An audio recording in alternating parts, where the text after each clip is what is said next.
Many years ago when I did my first show, I had none of these things.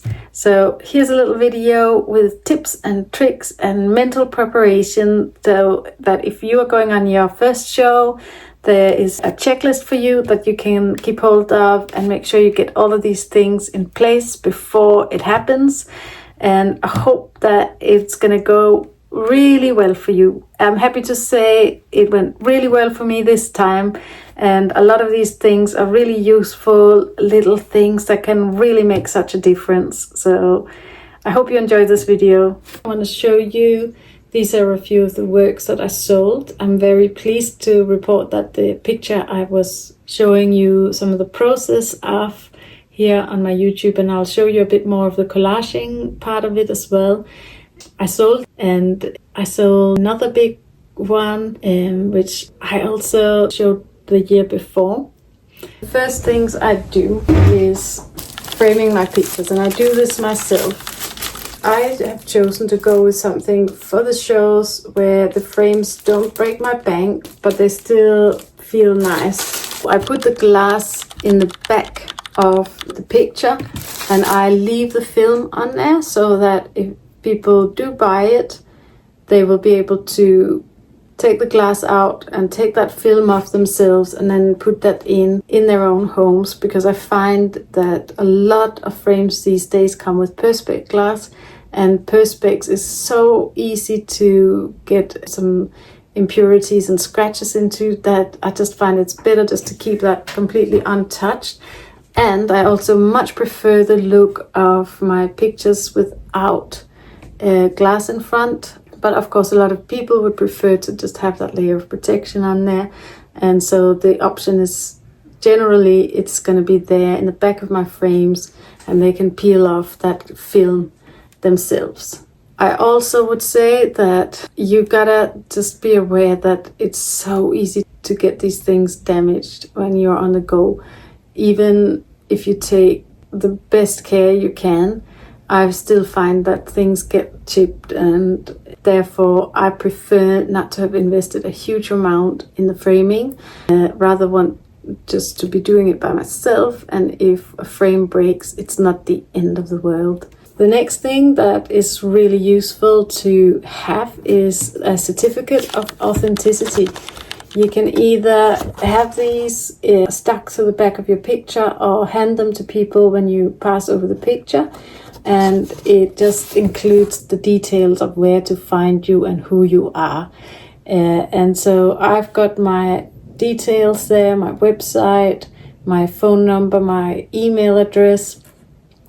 And then on the certificate of authenticity, you would put your name, your title, your materials, your dimensions, the year created, and the artist's signature and date. My price tags, I'll normally print them on a bit of card like this, and sometimes I attach that card to a little bit of mount board just to give it a little depth.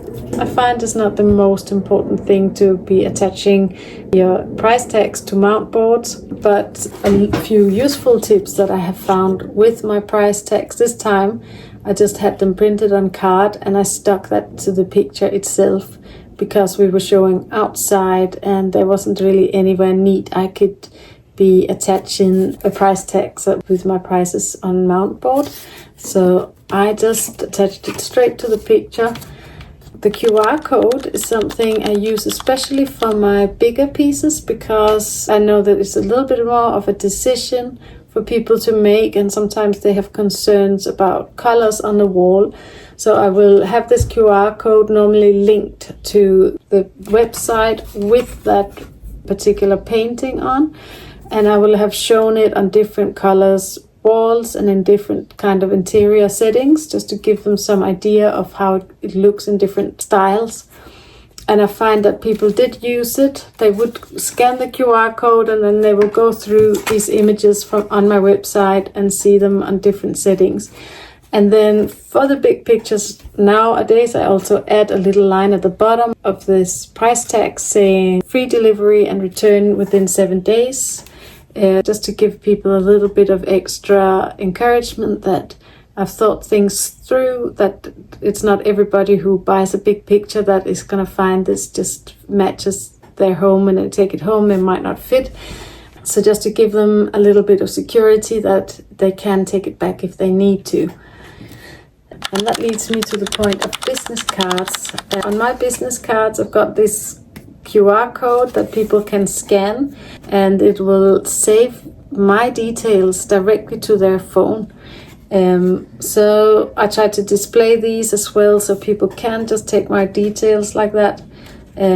Also, I find that it really is necessary to have business cards because people do ask for them, and it just doesn't feel nice if you don't have anything to give those who would like to go away and think about your work. Something that is super good to do, and I have been advised now by several people, is to get a MailChimp.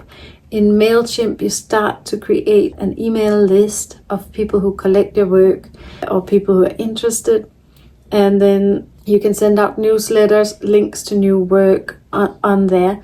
In MailChimp, and I think there's other ways to do this as well, but you can create a landing page. And on this landing page, people can type in their emails and sign up for your newsletters. Next time, I will have a link. I will present it as a QR code with that link to my sign up form. And then I will just encourage those people who have bought my work to just type in their email into my form. And then I would have them on my list for shows and for new work. And when it comes to email list, you will see a 10% return on emails, they say. So it's really worth doing.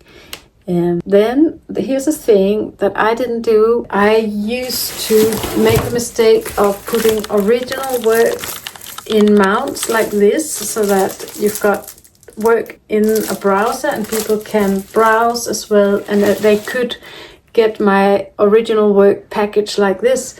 But I didn't realize that putting originals into this kind of packaging signals to people that this is a print. And I realized this time it's much better if I really stick to anything that's in mount and mounted like this. That will have to be a print, and that goes in the browser.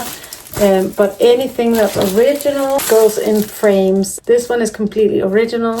And if you were to put original in mounts and in a browser, then you really have to make a big sign that says original work, because I think it just kind of communicates that it's a print when it's in a mount.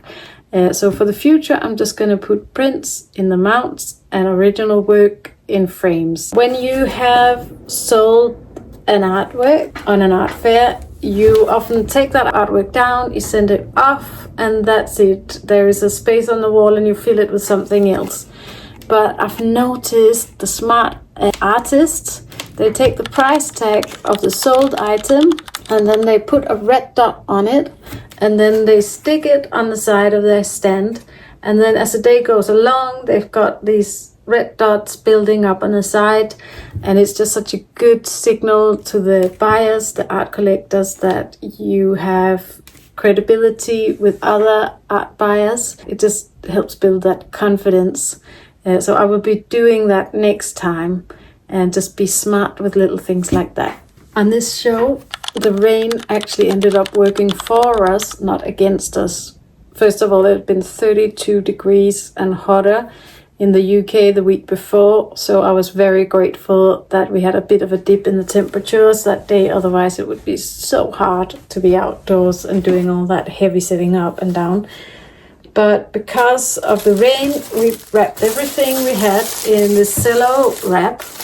And both me and my sister find that with this cello wrap, it bothers us a bit because it creates a barrier between the art buyer and the picture. So we took the pictures out whenever the sun came out a little bit. We would take them out and then put them back in their bags. And people were saying to us at the end of the day, you guys were so busy. You were wrapping and unwrapping all day. And yes, we were. But a lot of the time, it was actually because we were taking things in and out of plastic for the rain. And I just realized that busy look, and that wrapping and unwrapping was also sending a signal to the rest of the world that we were doing well, we were busy. And I think that might have helped create a little bit of a vibe around our little shop, and maybe encouraged more people to buy from us. I don't know if that had any effect, but just being busy around your work is a good thing. And in the past, sometimes when I've set up everything, you're so exhausted and you end up sitting down, and some of these chairs that we've had with us in the past are quite deep, so you end up sitting really low, and when people approach you, you crane your neck back, and it feels really unnatural to be speaking to people when you're sitting in one of those camping chairs. So this time around I tried to just avoid that a little bit. Instead I would sit on a stool that brought me up a little higher, or just be busy, just be around my work and packing and unpacking. Not really that I did it intentionally, but it seemed to work a little bit that way, that it just shows the people passing who is the artist, especially if you don't have a name tag or anything on to show who you are. But also a name tag can be quite a good idea as well. One thing I love about selling art is that people know if they want it or not. They see it, and either they want it or they don't want it. You don't have to explain anything, because a lot of the times when they see your picture, it might mean something for you, but it'll mean something different to them, and they will know if they want it or they don't want it. But I find that it's a really good idea that if somebody has stood there looking at something for a little bit, and their body language is clearly saying, I'm interested in this one picture, maybe that you can see they are taking a photo of it, they're thinking about it, then I often go up to people and say, I can see you might be thinking about that one, or just saying hello and do my awkward little, that's me who made it, or whatever. Sometimes people will say, oh, I like that one, and I will just say thank you, even though they were not talking to me, but I will just say thank you and smile and laugh a little bit with them, so they know that I have just created that little connection. I don't go in with a whole lot of more chatter, because I'm not natural at small talk. But if they like to come and talk to me, then I'm always up for it, and it's something I really, really enjoy, which has totally surprised me. But I like to be the one who breaks the ice, so that if people come to my little shop, they don't have to do that.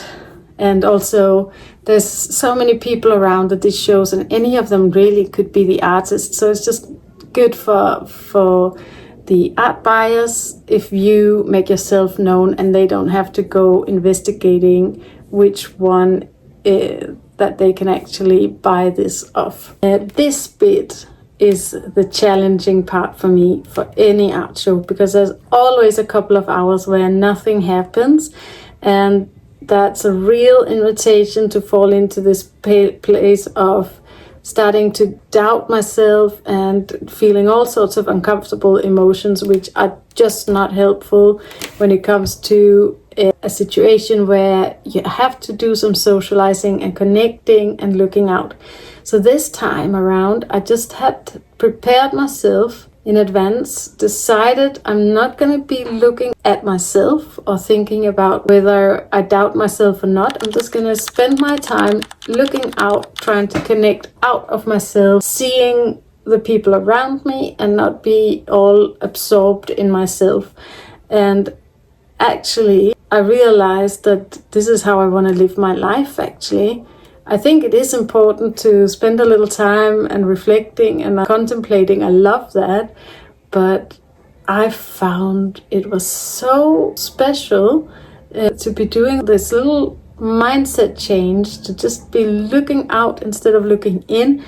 And I found that I enjoyed connecting with people so much, and I even had a few spontaneous moments where there was a little baby that passed me by, and I probably would have also waved at him even if I had been a bit more absorbed in myself. But I waved at this little boy, and he gave me the most delightful smile. And then the next thing that happened was so exquisite. He wedged himself out of his daddy's arms and wanted to come over to me and have a hug. And the dad was like, oh, that's so cute. And then he let me hold him. And as soon as I held that little human in my arms, I was so moved, and tears were running, and I ended up hugging. The mom came over and gave me a big hug, and it was just so lovely. I just had the sense of that there was actually something deeper that happened with that little act of looking out of myself than just trying to help myself get by on this art fair. And there's something in that where that's really how I want to live my life. I don't want to miss these beautiful moments, because that was just, that hug, it just still makes me feel moved even thinking about it now. That little boy, he was, I think, less than 6 months. And that's just a moment that I will treasure forever. So here's the thing that I discovered this year with my sister. We came back again, and this year the spring had been particularly rough, and I hadn't prepared as much new work as I wanted to. So I ended up bringing a couple of the same pieces that I brought last year. And I felt that might not be a great move to do, but I decided to go for it because it just fitted with the rest of the work, the new work that I had done. And once we came, one of them were one of the first pieces to sell, and the people that bought it had actually seen it the year before, and it had stayed with them a little bit. And so when they saw it again, it wasn't a bad thing to be showing the same work again. They were ready to buy it then, and I found that with a few items. So it can be really helpful to returning back to the same place with some of the same things again, even if you feel that, oh, but that didn't sell last year, so it's a waste of time to bring it this year. It turned out not to be the case for us. It was a good idea to bring some of the same things, and this time those were some of the things that we ended up selling. When it comes to packing up my art, I have found myself struggling a little bit in this area, and I've had a few moments of just laughing at how bulky or a little bit awkward it's been to try to wrap these things. It just doesn't really look that great once it's done. Thankfully, people have normally already paid at that point, and we've already got the connection, so it's normally still a nice experience. But I would just say, prepare yourself for the packing process. Make sure you know exactly where your scissors, your tape, and your wrapping materials are, and you know how you want to present it, that it just feels nice to send people off with their pictures that they have bought from you. And when it comes to taking payment, I've got a little sum up card machine, and I tested that before I go. Make sure, of course, it's fully charged, and test it before I go.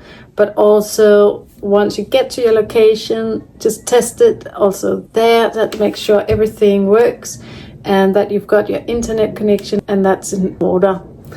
I did see somebody struggle with the internet connection, and it's just so frustrating to be finding that out when you've actually got somebody there who wants to buy something of you. For the last point on my list, I would say prepare yourself in prayer, or if you have a spiritual practice, if it's meditation or some way to make yourself feel grounded and at ease, then I would just say this is so important, because I just really feel that when it comes to these sorts of things, the best way I can describe it is that you are working with your work is vibration, it is energy, it's an atmosphere you want to give to people to put in their homes, and it's all spiritual, I think. And the best word I can describe this whole thing with is, I would say, it's a spiritual battle. And so to neglect that point in the preparation of your art is huge. And this time I didn't neglect that. I really prepared myself in prayer, and I specifically asked for help that I could look out and not be all self-absorbed. And I felt a shift inside of myself where instead of being inward, I was focused outwardly. And that just created such a delightful state of mind for me. I really enjoyed it. The connections that I was able to make in that spirit were just so much more meaningful and profound, and I was able to listen to people and not be caught up in myself. And I just think this is huge. It's really something I want to do all the time, not just for a show. Well, that's it for today. I've run out of time. Just want to say right at the end, I hope you can use these advice, and I want to link a little checklist in the description below so that you can have that ready for when you're preparing, especially if you're preparing for your first show, so that you can just bear these things in mind. Just if you are finding yourself preparing for your first show, I just want to say don't be scared of rejection. And don't be scared of coming home not having sold anything. It will happen to all of us. It's really rough, but we can do this, and you become so much more resilient when you're able to weather that. You're able to do that and come home and just keep going, keep developing, keep growing. But thank you for watching this. Get the checklist below, and don't forget to like and subscribe.